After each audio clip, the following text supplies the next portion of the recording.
It usually starts with something that looks like a 5-minute fix. A customer says she bought her course but did not receive access. So you check the checkout. She paid. You check the CRM.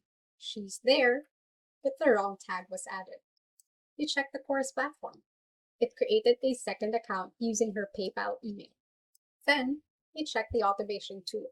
Find an error, fix the customer's access, update the CRM, message their support person, and make a note to look into this later.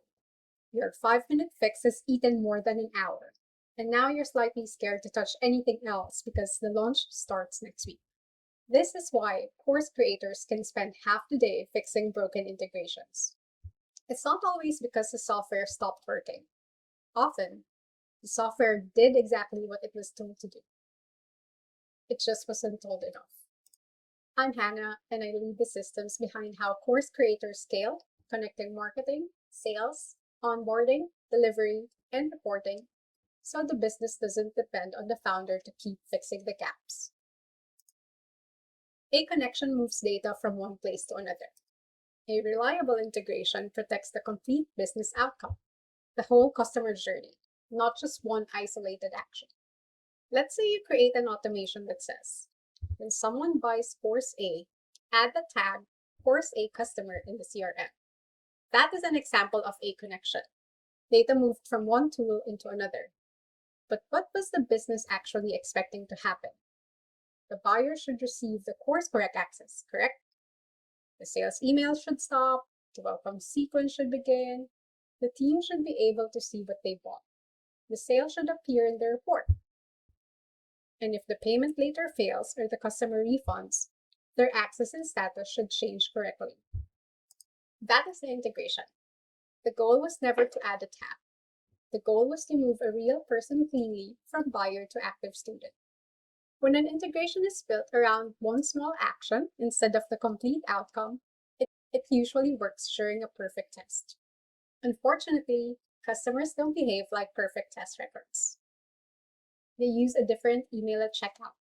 They buy twice. They upgrade. They choose a payment plan. Their payment fails. They refund. They purchase another offer while already inside your CRM. Real customers have the nerve to be complicated. One person can enter two systems using different email addresses and emerge as two customer profiles. That is enough to break a process built only for the perfect record. A payment plan creates several future moments that the system must manage, not one clean purchase event. A reliable integration has to account for the complete result and the normal exceptions, not only the happy path. And when something goes wrong, the founder or team has to become a detective. The checkout says the payment succeeded. The CRM says the contact exists. The course platform says the account exists. The automation says the action ran. Every tool appears to be telling the truth, but each one only knows its own small part of the story. The team has to reconstruct what happened across 4 or 5 systems. That's why one support request can turn into an hour-long investigation. The problem is not only the failed step.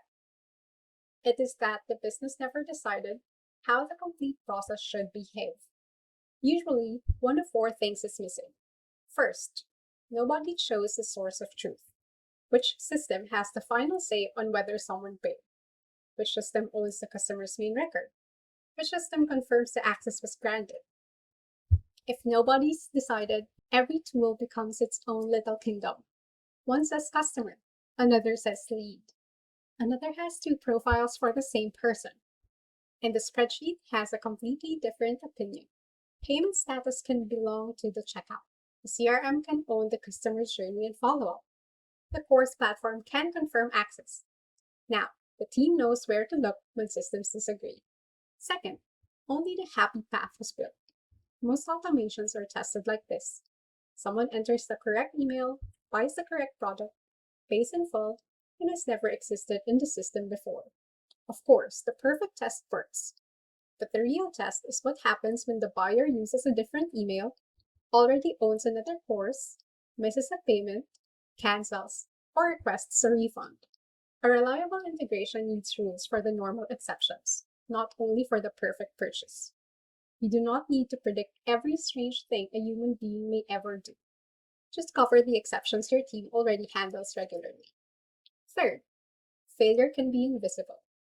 An automation can fail quietly and remain quiet until somebody happens to notice the result is missing. There is no alert. There's no failed action list the team checks. There's no clear way to confirm that the full process finished. The integration doesn't simply need to perform an action. It needs to show proof that the action worked. A quiet dashboard is not the same as a healthy journey. A failure that nobody sees still creates a customer problem. Fourth, nobody owns the recovery. Even if an error is found, who handles it? Does the support fix the access? Does the tech person investigate? Does the founder decide what the customer should receive? If the answer changes each time, every error becomes a team discussion. Now, the business has two problems: the failed integration and a small committee meeting about the failed integration. One person or role should receive the alert, correct the customer record, follow the recovery steps, and investigate the cause. Before you rebuild an automation or replace a tool, write an integration contract. This isn't a legal contract. It's a simple agreement about how one important process should work. Choose an integration that your team repairs often, such as the connection between your checkout, CRM, and course platform. Then, answer 6 questions. First, what business outcome are we protecting? Do not write add a tag. Write, every confirmed buyer receives the correct access, status, and onboarding within 5 minutes. That gives the integration a real finish line. Second, which tool owns each fact? The checkout owns the payment status. CRM owns the customer journey and follow-up. The course platform owns access. Now the team knows where to look when two systems disagree. Third, what information must move? List the information needed to produce the outcome: customer ID, email address, offer, purchase date, payment status, and access level. Do not move data simply because the tool allows it. Move the information the next step actually needs. Fourth, what exceptions must the system handle? Start with the common ones: a different checkout email, an existing customer, a failed payment, and a refund or cancellation. You do not need to predict every strange thing a human being may ever do. Just cover the exceptions your team already handles regularly. Fifth, how will we confirm success or detect failure? What proves that access was granted? Where will an error appear? Who receives the alert? A green success message in one automation doesn't prove the customer completed the whole journey.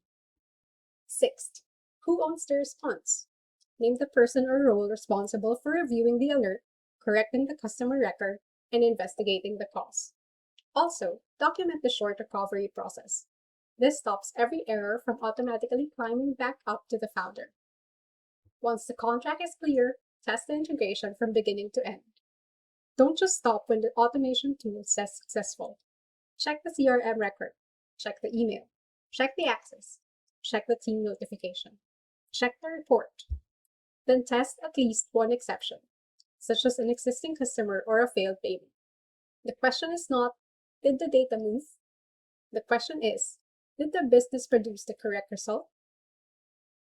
If you remember one thing from this video, remember this: a connection moves data.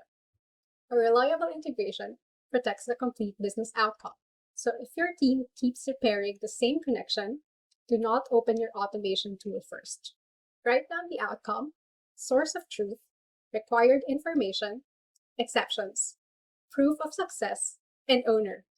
If those 6 things are unclear, the problem is probably bigger than one broken automation. The business doesn't need another quick patch. It needs a clear agreement about how the whole process should work.